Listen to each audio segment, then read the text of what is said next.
as our income has increased, we've always contributed more. So, I mean, you talk about lifestyle creep, it's really easy, but we've done more percentage. So whenever our income increased, our savings automatically increased because we just go off the percentage. Welcome to the Teacher Money Show, the podcast dedicated to helping teachers navigate your unique financial challenges and unlock your financial superpowers. I'm your host, Shaun Morgan, a full-time educator and personal financial coach and speaker, and I'm here to help every teacher, whether you're a seasoned teacher looking for fresh insights or a new educator navigating your first paycheck, to have a richer wallet, classroom, and life. If you missed my free training, A Teacher's Financial PEMDAS for Guaranteed Success, well, you're in luck. I'll be hosting another one on October 21st, 2025 at 7 p.m. Central Time. If you go to teachermoneyshow.com/webinar, you can sign up there. Please invite a teacher friend to come with you. I look forward to seeing you. I am super excited to have Brittany on the show today. Brittany is a certified financial coach, mom of 5, and an avid budgeter. After years of living near the poverty line with 5 kids, Brittany figured out how to budget and win with money. With an average income of $37,000 a year, her net worth is now over $800,000. She enjoyed sharing what she learned so much that she became a certified financial coach. She now helps clients start their budgeting journey and stick with it. Brittany, I'm so excited to have you. Welcome to the show. Thanks for having me, Shaun. So, another little piece that's not in your bio here is that your husband is a teacher, right? Yes, he's a high school teacher. A high school teacher. So, I'm assuming that the majority of this $37,000 a year average income is just a good old-fashioned teacher salary, correct? Yeah, ish, yes. So he's had a long route to becoming a high school teacher. He's been in education his entire career, but he's been at the college, university, he's been at volunteering, he's done a lot of different things. And actually, he makes more now as a teacher than we have ever made anywhere else. Well, that is encouraging and sad in some ways as well, but Yes. we're glad to hear this story because, with a household income under 40,000 on average, this is something that teachers are facing on the day-to-day basis, right? We feel like financial independence is impossible because our salaries are so low, but you said, we're gonna make it work anyway, right? So what gave you the belief that you guys could build wealth on $37,000 a year? Well, there was never a belief that we couldn't. Like I never doubted that we'd be able to. So we did have the benefit is that we were young. When we got married, we were young. I was just 20 and I was in college. I was studying business. And so I had a financial calculator and I remember playing with it, being like, okay, if we save $20 a month when we are 60, this is how much we'll have. And just playing with it and looking, well, if we can increase that to 30 or 40 or $50, this is how much we'll have. It was almost like a game to me. Like, how much can we do? And I knew we would probably not make a ton of money. I didn't know exactly what we were going to do, but that never concerned me because I knew that well, first of all, my in-laws, they lived on a teacher salary and they retired very comfortably. And so I knew that was possible, but I was never really worried about not being able to make it work. And like I said, we were young, so that a lot of people are older and getting started, and that can make it a little bit more tricky, but it's still totally doable. I say all the time, it's not about how much you make, it's how you manage what you make. I love that. It's not how much you make, it's how you manage what you make. I've never said it that eloquently before, but I say the same thing all the time, right? Because, we have people who are making $1 million a year who are living paycheck to paycheck, right? It's about managing that money and not just about the number. I mean, having a higher number is nice, but if you can manage a lower number, that's what really matters. And I love how you just said, I'm going to do it, right? Like there's Yeah. no negative thought pattern. And I feel like for teachers, we have this kind of negative thought pattern around money that's kind of ingrained in us from an early, like when you say, I'm going to be a teacher, say people, oh, I'm sorry. I'm sorry you're going to make Yes. so little money, right? And that's kind of there. So I love this that you're just I can do it mindset right from the get-go. So Yeah. with this modest income, what did you do? Like, how did you actually save money and So invest $20 a month, 30, 40, whatever you came up with? Was there any sacrifice involved? How did that go? yeah, well, anytime there's always sacrifice, right? It's what am I, if I'm spending money, it's what am I giving this money up? What am I giving up for a future? Both my husband and I are very blessed. We both were raised with parents who set good examples. Now, they never sat down and taught us how to manage money. That was like a taboo. It's still almost taboo, I feel like. People don't talk about that, but they set good examples. Like, neither of them had much debt. They just had a mortgage and maybe a car here and there. Um, and so I was raised that you save up for something and then you buy it. You don't borrow. So both my husband and I have had always avoided debt. So when we got married, we had no debt. Um, and it was a habit to save. So growing up, I always had to, whenever I made money, I had to donate some, save some. And that was just a habit. So whenever my husband and I made money, even though I was still in college and we were making, it was like $30,000 a year we made that first year we were married. And that was like a ton of money to me because I was a college student, right? Um, we always saved. That's the first thing we did. We'd get a paycheck, we'd donate some of our money, and then we would put some into savings, and then we would live off of the rest. So I know a lot of people do that backwards. They live, and then at the end of the month, oh, there's nothing left to save or to invest or whatever. But we always made that the priority, so we did that first as soon as we got paid. So it was a habit from childhood that we always did. And even if our paycheck was tiny, we didn't save that much, but it was still the concept of putting some towards savings, no matter how much it was. I love you're like, I made $30,000. Wow. Yeah, I remember yeah. telling my dad, like, hey, if I kept working my college job, I'd make like $25,000 a year. That's crazy. My dad said, don't do that. Please don't do that. Well, it was a few years ago as well, but So yeah. I was stoked, like $25,000. Yes. So much money. Yeah. Doesn't Well, feel like that much the money only anymore. job I had was like at fast food places. So that was good money to me, right? So yeah, we always just saved no matter what our income was, automatically somewhat into savings. And the fact that we didn't have any debt enabled us to have cash flow. Because I know a lot of clients I work with before they even spend any money, half their paycheck's already gone because it's going towards debt. So if there is debt, I would recommend getting out of debt as, or at least the high interest debt. But we didn't have the debt and it was a conscious habit that we always put money into savings. Yeah, the debt is a killer. So I mean, I've talked about this last season when I was talking about investing. I made an investment that ended up going really, really poorly, and it has left me paying the bill for that poor investment. First time I've ever had any kind of debt because I avoided it for consumer things, and then like now I made a bad investment, so I'm kind of paying for it. And it's been a learning experience for me to like be like, oh, this is what debt feels like. It's Yeah, not fun, right? it is like a weight on your shoulder. So if you can avoid that, it makes things a lot easier. And you've seen both sides of the coin, so you understand. I understand now. I wish I didn't, but I understand now, and I think that that's huge. Like starting out, like if you're a young teacher, don't get into debt, right? Avoid it. Don't get the car debt. Like, if you unless you can like put down a substantial down payment, don't just go buying a house just because you're told you have to, right? You can save pennies by having a roommate still if you're a young teacher. You can avoid just, consumer spending debt. And then I think a huge one, teachers just like dive right into getting a master's degree for the pay bump, but they get debt to do it. And it's like, well, how many years are you going to be paying off that debt with that pay raise? Like, is it really worth it? So, uh, Yeah. I think that's a great starting point. Well, and this isn't one of your questions, but we always did things, we always thought a little bit outside of the box. So our first house was actually a duplex. So we lived in one side and rented out the other because we had been living in tiny apartments and we were out of space. We were having our fourth kid and we couldn't fit in our little like 400 square foot anymore.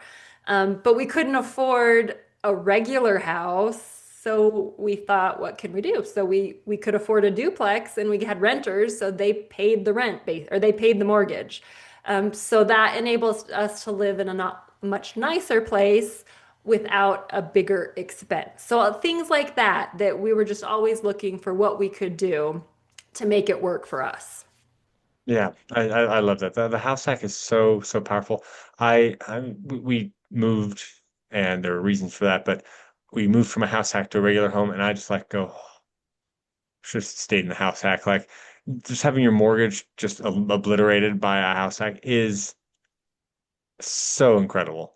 It So I mean, is. finding ways. So we have the big three expenses, right?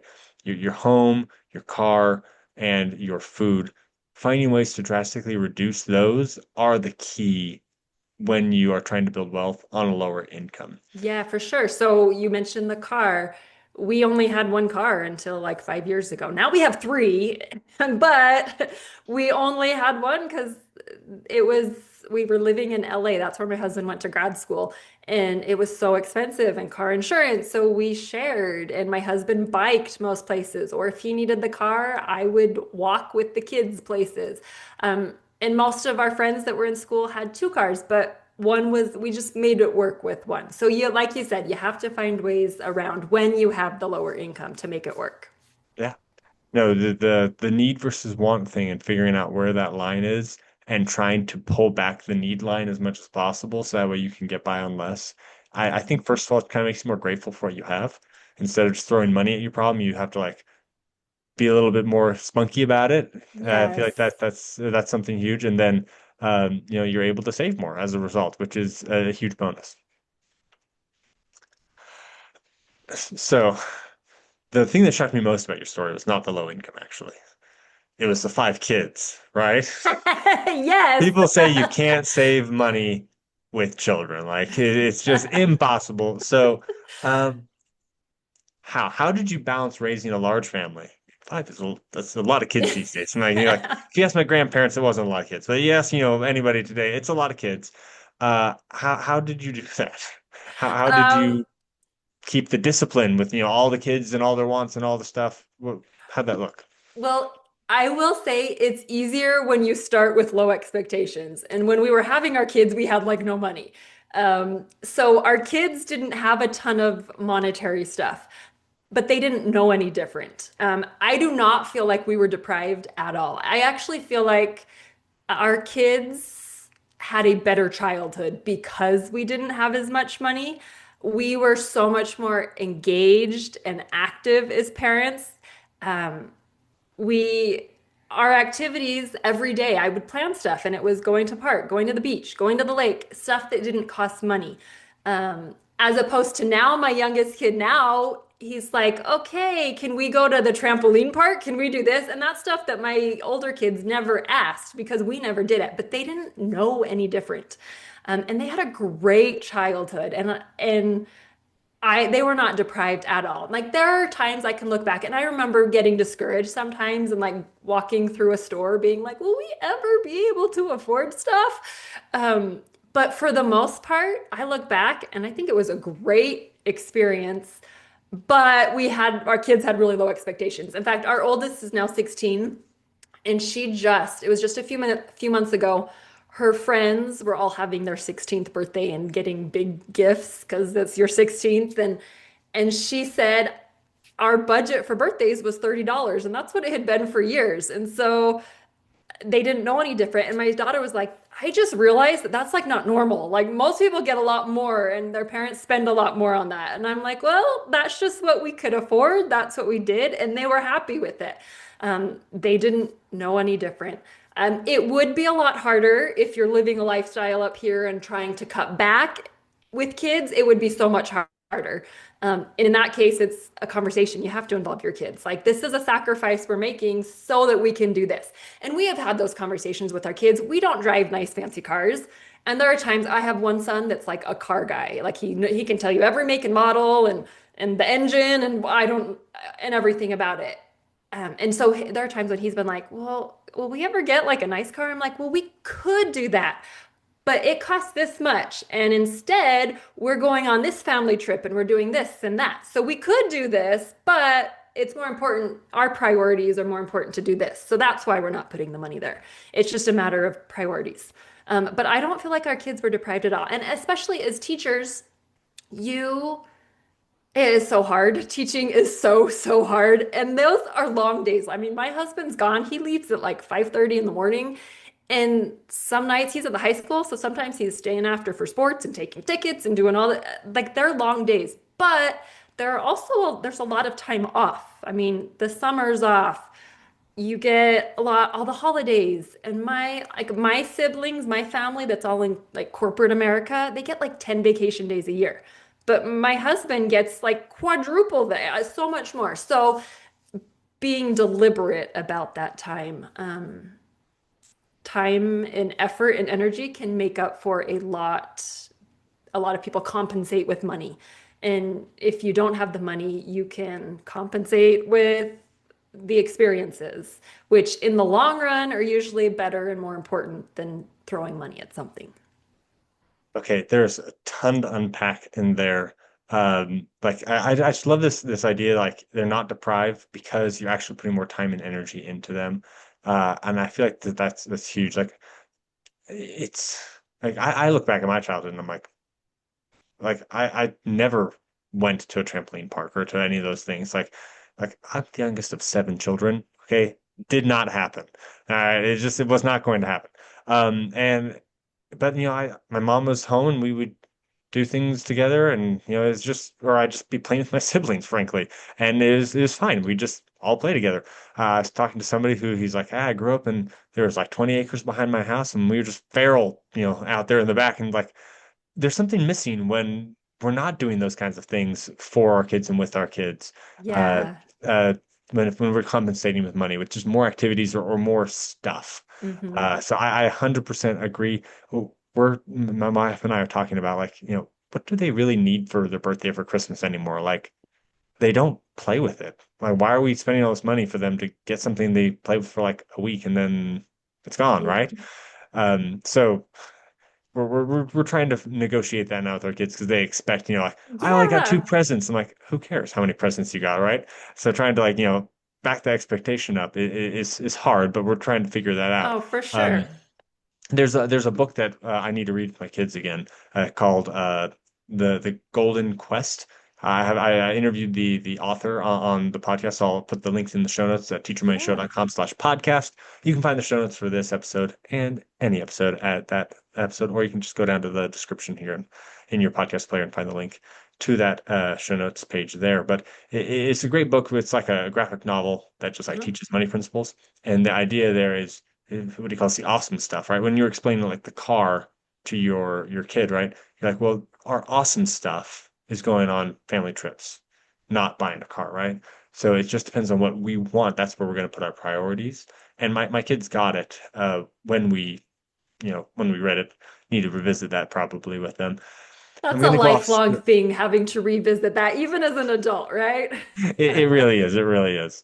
I want to go off. I usually prepare questions. I want to ask you a different question because you kind of brought up this idea of, it's hard to bring back expectations once they're set. Do you have any insights or any ideas on how you can kind of walk that back? If like, oh, I've got, this princely child who wants all of this, they want to have their fancy drink every day and, their new video game every month or, whatever expensive habit they have. Like, what can we do to bring that back to help us keep our budgets in control? Yeah, well, it's not easy and all kids want more, right? That's inevitable.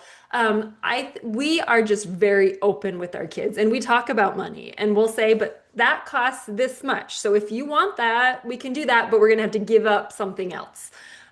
So we discuss that a lot. We have our kids, they pay for a lot of their own stuff. So we in our house, they have some jobs they have to do just because it's part of life. And then they have some jobs that they do and they will get paid for them. And so they get paid, but then they have to buy our older kids, they pay for their own clothes. Our younger kids, if there's a birthday party or a toy they want, they have to pay for it because they have money. And we want them to understand the concept that things cost money. And it's amazing how all of a sudden something they want, if they now have to pay for it, they're like, oh, maybe I don't really need that. Maybe it's not worth it. But we also are just preparing kids. So like my oldest two, we would go to the grocery store. They would never ask for anything because they knew the answer was no, because we didn't have room in the budget for anything when they were little. And now my youngest now, if I go into the grocery store, it's I want this and can I have that and can I have that? Because we have a little bit more money now, so I could buy those things. So it's harder as a parent, like, well, I can afford it, um, but I don't want to waste it, even though it's something small. It's the principle. You're wasting it on stuff that doesn't matter. So, my son, it was at the grocery store and he would ask for everything and it started driving me crazy. So I finally sat him down and I said, okay, we're going to go into the grocery store now, but you could ask for, you get $1 and you can choose whatever you want for the $1. And then after he got used to that, then I went to, okay, we're not going to buy anything, but then I'd give him choices like, okay, should we get this flavor cracker or this flavor cracker? So they still are participating. Or you can just do grocery pickup and avoid that altogether. But just discussing it with them. And like when they're little, it's harder. When they're older, they can understand the compromise a little bit better. Um, but having them be in control of some money has been really, really helpful and really good to see them learn to manage some of that money. And it's really interesting because for one daughter, going out to eat is like at lunch with her friends, that's like where all of her money goes. And she's happy with that. Like that would drive me crazy. I don't want to spend my money on food. I want to like do something cool. But that's what she enjoys. So that's what she enjoys. And all of a sudden, thrifting's now kind of popular among kids, apparently. But my kids are like, oh, I'm not going to spend that. Those jeans are $80. I can thrift them for $10. Like they care more. And so just having that open discussion with them, and we are far from perfect, but that is what has helped us. Being upfront with them, explaining how much things cost and what we're giving up if we spend the money on this right now. Just conversations like that. Yeah, I think that's fantastic. And my kids participate. We have this thing called Lemonade Day here. Like Okay. there's like 16 bajillion lemonade stands in town. It's kind of crazy, and people go to like all like some people like drive around going to lemonade stand. I don't know how their blood sugar handles it, but we help them, and they like open up a lemonade stand. They have to sign a contract with the business so that way they can like operate their lemonade stand there. It's a whole like entrepreneurship thing, but they get that money, and then we have them donate some, have them save some, and then like they can use the rest how they want to. And my son blew his entire thing on this one toy, and then later he's like, "Oh, I want to do that." It's like you can't. And I think that's an important lesson, right? Like when it's their own money, they can start to get a feeling for like, oh Yeah. yeah, it's I don't want to actually spend it on this now.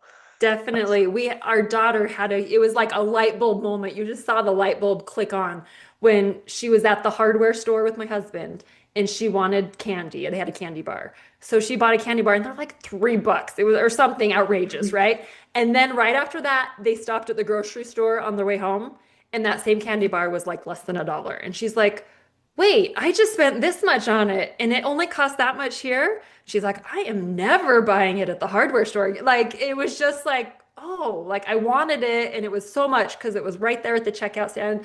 Anyway, she has never forgotten that. We joke about that sometimes. Like, okay, is this the candy bar at Home Depot moment? And but they have to learn, and I would so much rather them learn now when it's small and inconsequential as opposed to when it's a $50,000 car or student loans or whatever. And who wants the dust-covered candy that's been sitting there for who knows how long at Home Depot anyway? Very true.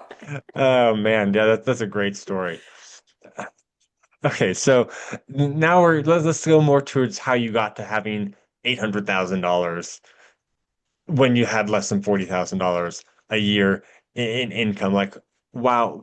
So like you give us a little peek with house hacking. I'm sure that Mhm. helped a lot.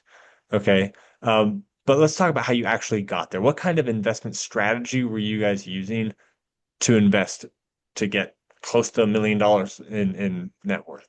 Yeah, so when we first started, as soon as I was done with college and we were working, we were invest. I knew we were supposed to invest, but I had no idea. No one teaches you how to invest or where to invest.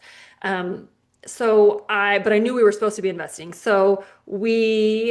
I just researched online, and this was before there were like all the robo advisors. I feel like now you can invest like anywhere and everywhere, but like I started. I think my first investment, I knew Roth IRAs were good. So I opened up a Roth IRA and it was like at our bank, which is like the worst place possible, like the highest fees. But I didn't know better. And investing something was with high fees was better than not investing anything at all. So I learned. And then, my husband and I actually did Peace Corps. And when you come home from Peace Corps, they give you, it's called a readjustment allowance to like go back to real life. And so it was like $6,000 for each of us.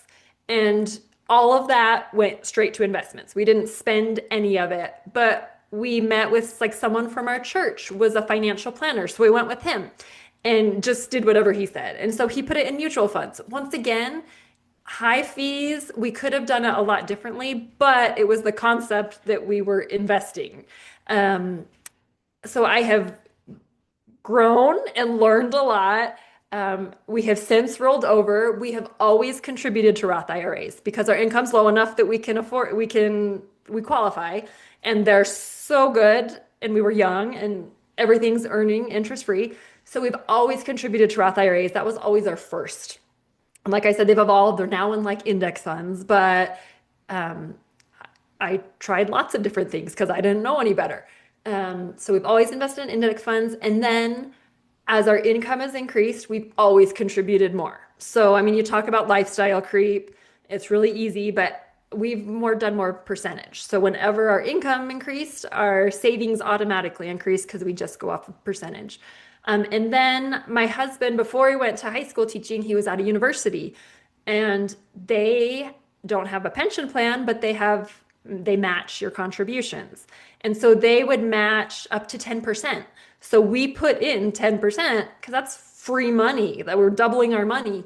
Um, and I mean, we're at a university with educated people, but the university finally came out a couple years into it and they were requiring people to invest at least 2% because people weren't taking advantage of it. And I'm like, oh my goodness. So that was like our priority invest, Roth anything we could up to the max that they would match. And even now that my husband's at a high school, there is a pension option.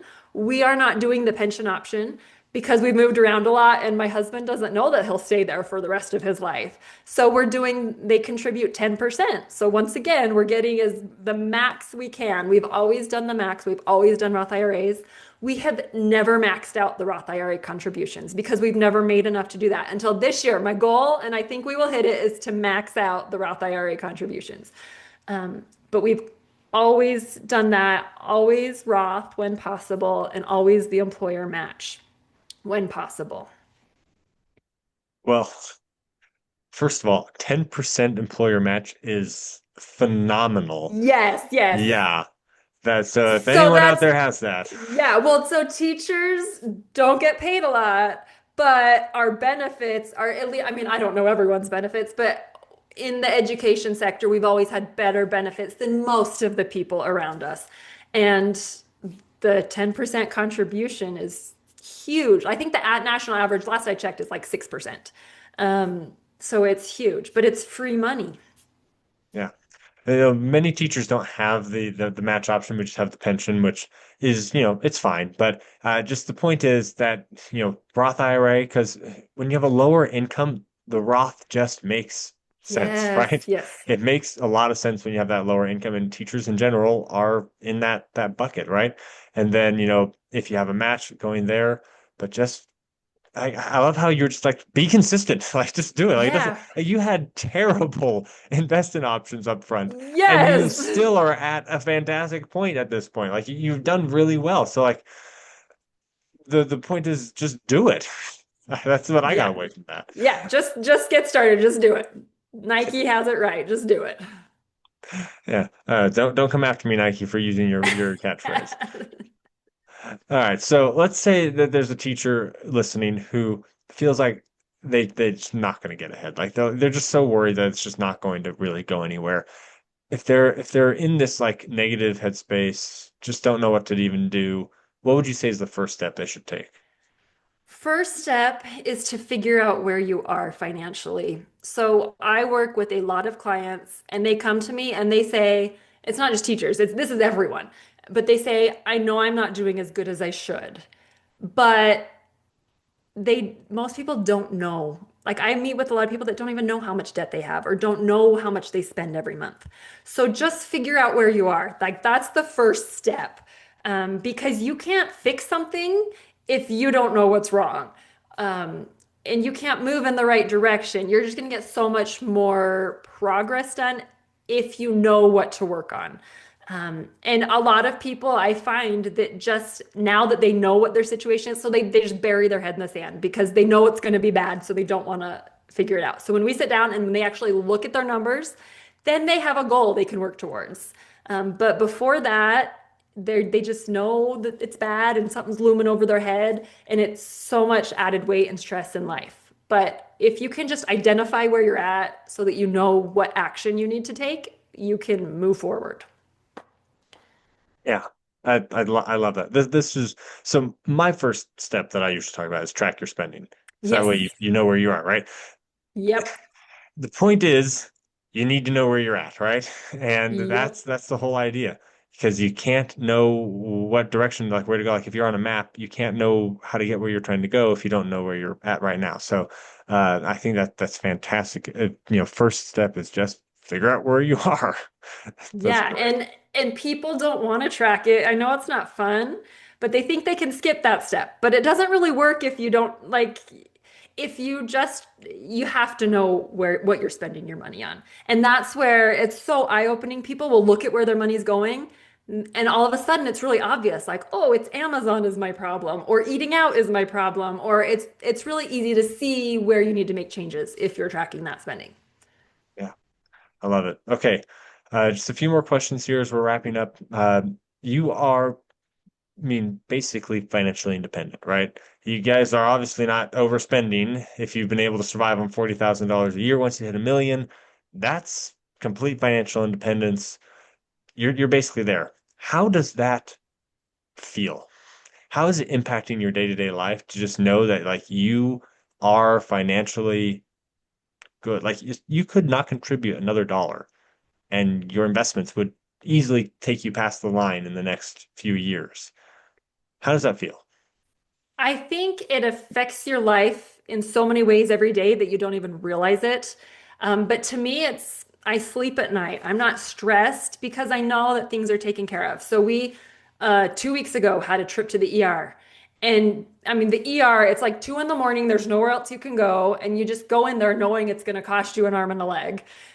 But we went in there knowing that, okay, we're going to get the problem fixed. We weren't stressed. We know we have money in our HSA. We know that we'll be fine financially. It will be an inconvenience. And no, I don't want to pay a big ER bill, but we can, and I'm not going to lose sleep over it. We can focus on what's really important.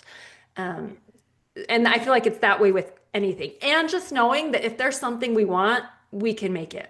Like we can figure out a way to make it work. It might take us a while to save up for it, or it might take some sacrifice, but if there's something we want, then we can achieve it.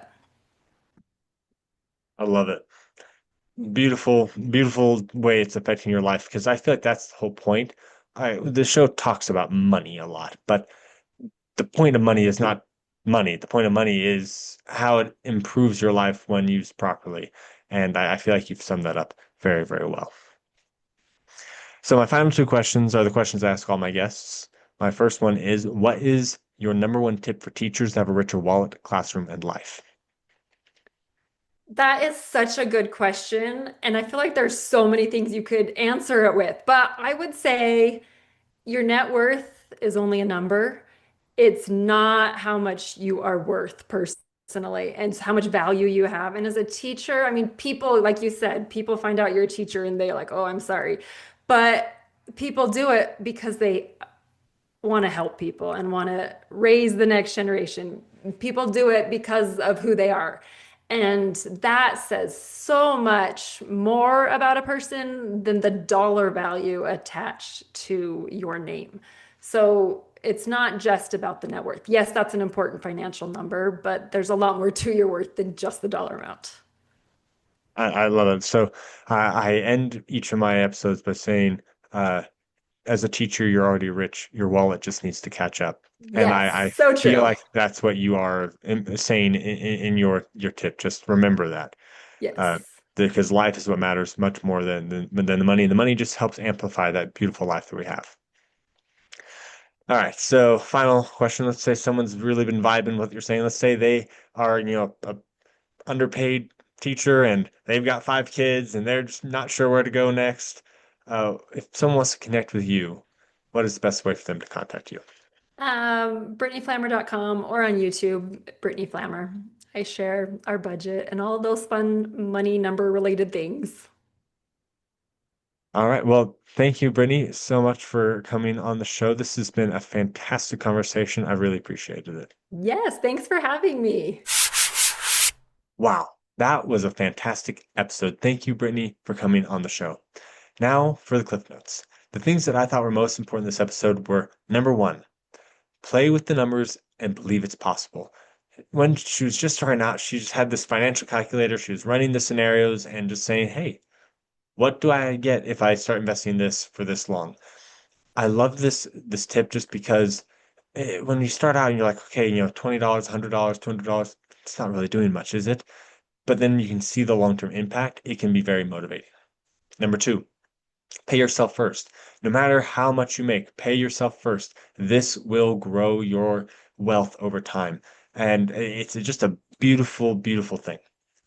Number three, don't be in debt. Paying yourself first is much easier if you don't have to pay your creditors first. So if you're in debt, pay that off as fast as you can. So that way you can start paying yourself instead of those creditors. Number four, when you have children, start with low expectations. They won't know any different and they won't want more. If you have high expectations from your children already, take steps to lower those expectations. Just put in more time, energy, and effort and talk openly with your kids about money. Use exact figures if they have to. Have them work and then pay for it. Things like that are going to impact those expectations to help them lower them so that way they aren't constantly asking for more. Number five, just be consistent. If you are trying to figure out what to invest in and what the most optimized path is and all these other things, just remember that consistency matters most. She was investing in the worst things when she just started out. But now see where she's ended up because she started and then she's learning road along the way. She was just investing consistently. When she got a raise, they would invest more. Those types of things are going to get you there much more than wondering what the best choice is.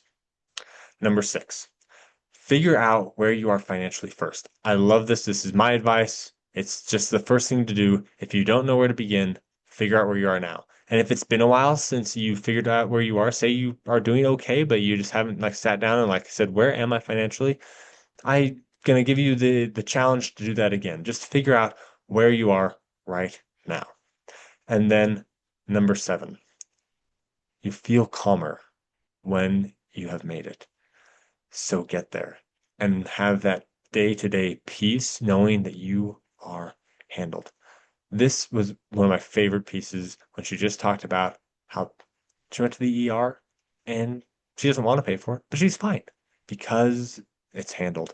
It's a beautiful feeling of calm and joy when your money is off the plate so you can focus on the things that truly matter. And as we all know, as teachers, the things that truly matter are family and kids and the future and these types of things. Because as a teacher, you are already rich. Your wallet just needs to catch up. If you would like help on your personal financial situation, go to teachermoneyshow.com/coaching and you'll be able to find different ways I can help you there. If you would like to participate in spreading this message of financial empowerment to teachers, I would encourage you to talk to your administrator or to your district level about going to ShaunKMorgan.com to find more information there. And regardless of which one of those you need, please like and subscribe so that way we can spread the reach of this more. Leave a 5-star rating and review. That's going to help more teachers find this. And then turn around and tell a teacher friend. I really appreciate it. The contents of this podcast are informational in nature and are not legal or tax advice, and neither I nor my guests are engaged in the provision of legal, tax, or any other advice. You should not act upon this information without first seeking appropriate advice from an accountant, financial planner, lawyer, or other professional.